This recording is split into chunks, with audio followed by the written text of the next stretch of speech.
I'm Dr. Deb Butler, and you are listening to Thinner Peace and Menopause and Beyond. This is episode number 317. Welcome to Thinner Peace and Menopause and Beyond. This is Dr. Deb Butler, Master Life and Weight Coach, and as always, your coach. If you're a woman and you're smart and you're successful and you've been struggling with weight your whole life, and now menopause is making it harder than ever, and you are ready to make this the last time you ever have to go on a diet again, then this podcast is for you. Stay tuned. Well, hello, all my dear friends all over the world. How are you? It is a beautiful day here. Spring is springing, and as I probably tell you each time, because it still amazes me, is I have absolutely nothing to do with it. And it happens every year around this time. And when I look outside in my woods, because I have a beautiful forest in my backyard, it's 50% green now. It's just breathtaking to watch the season come without any help from me. It's always a reminder that I do not control the world. Anyway, what I have planned for you today is to play you one of my most valuable podcasts over the last 5 years. It's one of the podcasts that have been downloaded the most. So if you've been listening for a short time, I want to make sure that you hear this. And if you've been listening to this for a long time, you probably need to hear this again. So whatever you're doing right now, walking, driving, or if you're more like me, maybe just taking a bath, sit back and soak in my little words of wisdom. Enjoy. Hello, my dear friends. How are you today? It's a beautiful day in the neighborhood. It's so sunny and bright. And I got to tell you something right off the bat. Let me be totally honest. This is my second attempt at doing the same podcast. So I feel like I'm repeating myself over and over again, even though you haven't heard me. But I want to tell you how I'm thinking about it, because first I was a little frustrated, but this is where I'm kind of reframing my mind on how I'm thinking, is that the podcast that I just did that I erased by mistake that I thought was pretty good, I really believe that it probably wasn't exactly what you needed to hear. And now I get a second opportunity to make sure you hear and I deliver the information just like you need it. So here we go again on number 2 podcast, which is all about the scale. And the reason that the scale is coming up again so much for me is that I had a couple individual sessions with some of my clients today, and I just did a group session yesterday. And I've had a lot of people feeling discouraged because of the number on the scale. And I want to tell you a really interesting story with one of my group members where I was talking to her, and she is gung-ho about doing the group program with me. She knows that this is going to be the last time she ever does this again. She knows without a doubt that she's going to do whatever it takes. She just knows it. And I can feel her knowingness when I'm talking to her. And it's fun. And that's just something else, just to digress just a little bit on when you decide to do this work, you gotta believe that you're all in. You can't be just wishy-washy about it. You gotta be all in. And I think that for people who decide to work with me, one of the ways that they go all in is they invest a lot of money. I think it helps them. Nonetheless, this woman is all in. She's a businesswoman, and the way she runs her business is, stats, numbers, and she just does whatever it takes. That's just how she thinks. And it's really clear to me the way that she's running this and that she's going to do the program with me is she has the exact same attitude about this personal work on herself that this is the last time and she's going to do whatever it takes. So that's kind of the way that when I was coaching her, she was talking to me about how she knows that she's going to do this. And as I was coaching her on some of the things about her food journals, because we do a lot of food journal work individually and in the group. It's so much about the food journals because I don't do food journals to see what you're eating. I use food journals to see what's going on in your little head. And because you eat more often than probably you do anything else all day long, it gives me and you an opportunity to see what's happening up there. And of course, I love to see what's happening up there so that I can help redirect your mind to something that's going to be much more powerful for you. So here she is, we're talking, and she's powerful, and she's all in, and she's going to do it, and I'm sure about it, she's sure about it, everybody in the group so sure about her. And then as she's getting off, she says, oh, one more thing I want to tell you. I go, yeah, what? I just can't wait. It's like one tidbit of information after another. She says, I'm not using the scale. I got rid of it. I'm not going to weigh myself. I'm not going to use that as a measurement. Maybe I'll measure myself. Maybe I'll be able to tell by my clothes, but I'm not going to use the scale. Well, this is a mind game that people like to play. So I was so glad that she said it to me up front and first, because the scale is not an issue. It's like, most of the people that are working with me, they want to lose weight. That is part of what we're doing. Weight loss is the side effect of the work that we do. And it's perfectly okay to check in to see how it's doing, because the scale is a reflection of what you're putting in your mouth and the behavior that goes behind that. I think it's important that you see that. It's a tool. It tells you something. If you're working with somebody to lose weight, I think the scale's a good thing. I don't think it's the only thing, but I think it's a tool. Now, when somebody says, I'm going to throw that tool out, what I know, and I hear it so often, and I've done podcasts on this before, but I want you to listen to me. You need to think of the scale as something that's neutral, but it's a tool. And you want to use it to help you get what you want. But you don't want to use it as a barometer of your feelings or your self-worth. And what this client was basically telling me, she says, I just don't want to be obsessed by the scale. Really what she was saying to me, I don't want to have negative emotions because of the scale. Now, here's what I want to tell you. And here's what I told her. We need to look at those negative emotions, because those emotions, they are usually something like discouragement, disappointment, failure. Those kind of feelings come from a thought that you think about the number. Now, the number is what it is. That's the scale giving you information. You get to decide what you want to think about it. And if where your thoughts go, like, I don't like it, I don't like you can't tell me that, and then you get all angry and mad and disappointment and discouraged, guess what happens, what you end up doing with those negative emotions? Do you think that you end up taking better care of yourself? Do you think that it encourages you to want to eat when you're hungry and stop when you're full? Do you think it encourages you to want to plan your meals? Do you think that it encourages you to want to have more fuel, nutritious meals? I don't think so. I think that those feelings of discouragement, disappointment, and failure lead to the opposite. They lead to going, screw it, forget about it. You just go do whatever you want. This isn't working. Who cares? And you end up doing exactly what's going to make the scale do exactly what you don't want it to do because of those feelings. Because of the thought that created the feeling about the number, which is something like this. I heard that this morning. It's not fast enough.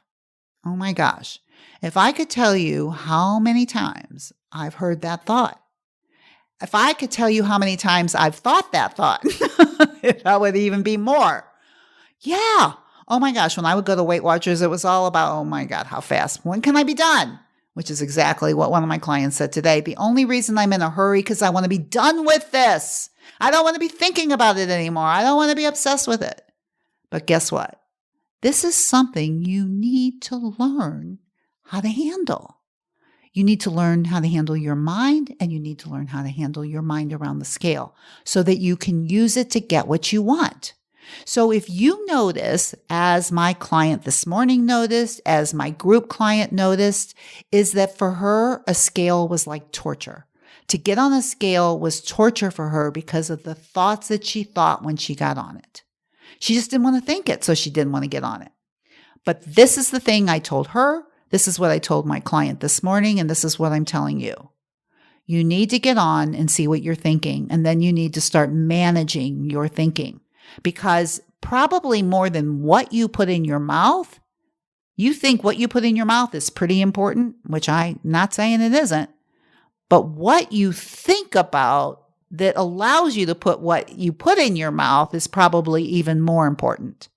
And if you're coming from discouragement and disappointment, you're probably going to put something in your mouth, possibly, that is not really feeling connected to your body, and it's not fuel, and you're not using the food as like a mindful joy eat. You're using the food as a way to feel better about the negative emotion over the scale.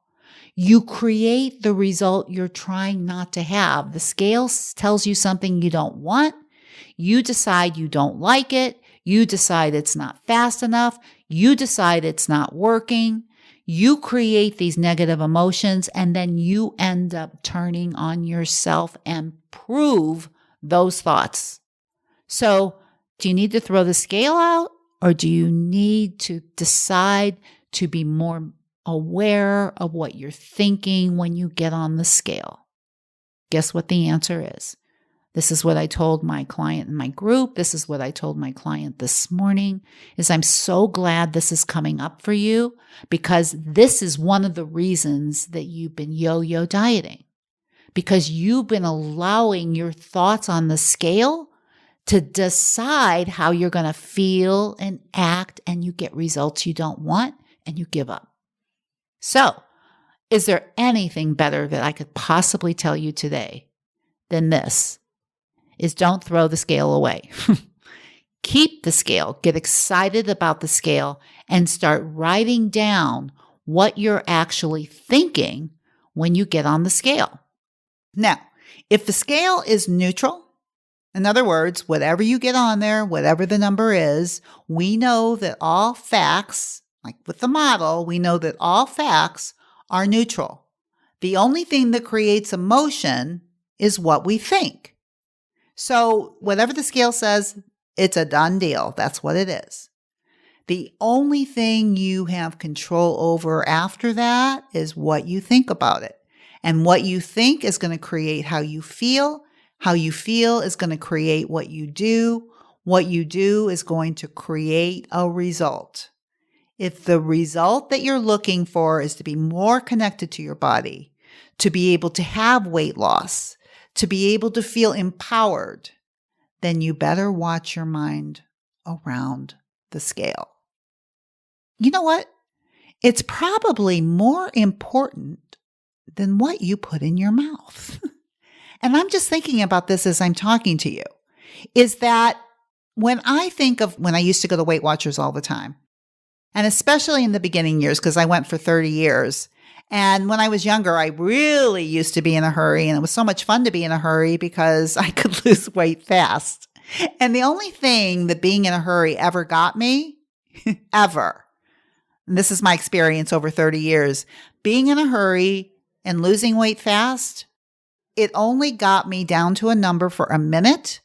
And the minute I was down to that number, I was done being connected to my body. I was done with the program. And I thought, okay, I'm done. I can do whatever I want. And whatever I wanted was not to pay attention to my body, not to pay attention to points, and just totally disregard everything, which only caused me to gain weight again, then go back to Weight Watchers again. and to be in a hurry again, to get the weight off again, so I could go back and do what I did again. And that was my rinse and repeat cycle for 30 years based on my thinking about the scale. Do you really want to be in a hurry? Why? That was what I asked my client this morning. Why are you in such a hurry? And you know what she said? Because I want to be done. And I said, that's so interesting. Done with what? You know, a lot of you think that once you lose your weight, it's all over. Then you'll be happy. Then you'll have everything you want. But here's the truth of the matter. The only thing that's going to happen when you lose your weight is you are going to wear smaller clothes. More than anything else.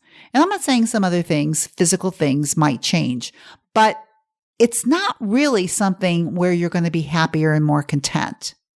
But I think our brains tell us that when that happens, everything else will be better. And so we base our thoughts on the scale because we want it to be fast because then it'll be over and then we'll be happy.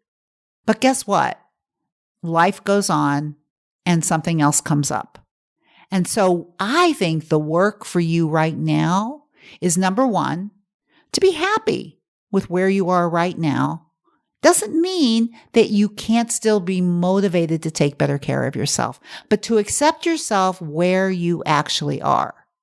And then if you're doing the work that I'm suggesting in all of my podcasts and where I am and working with my group members right now and my individual clients, where they're really learning how to eat when they're hungry and stop when they're full, how to decide what their fuel foods are and to choose those fuel foods most of the time, knowing that they can eat whatever they want.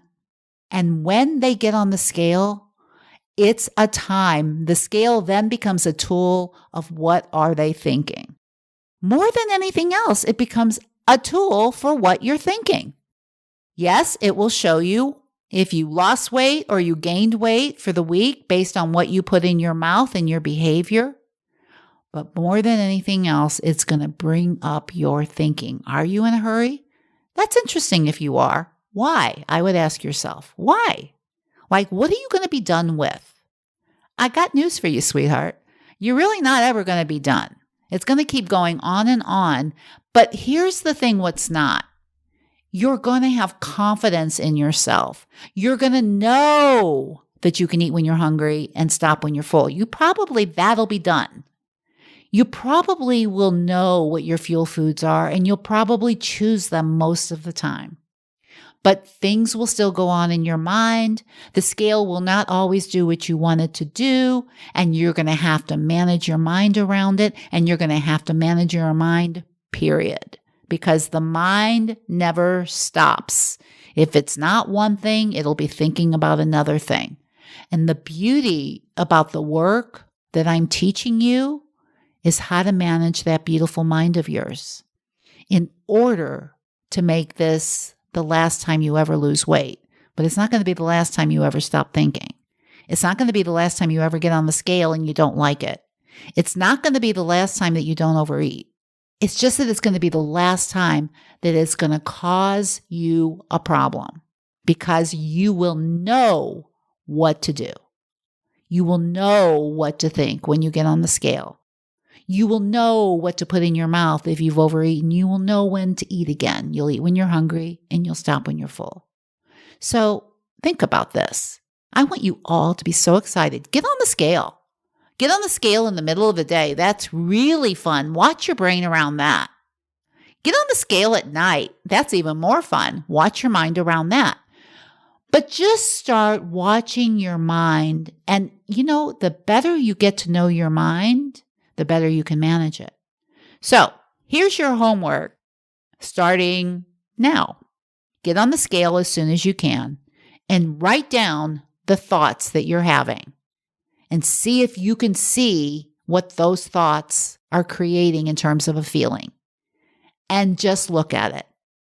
Don't do anything with it. Just look at it and know that the reason that you're feeling the way you feel has nothing to do with the scale and everything to do with what you're thinking.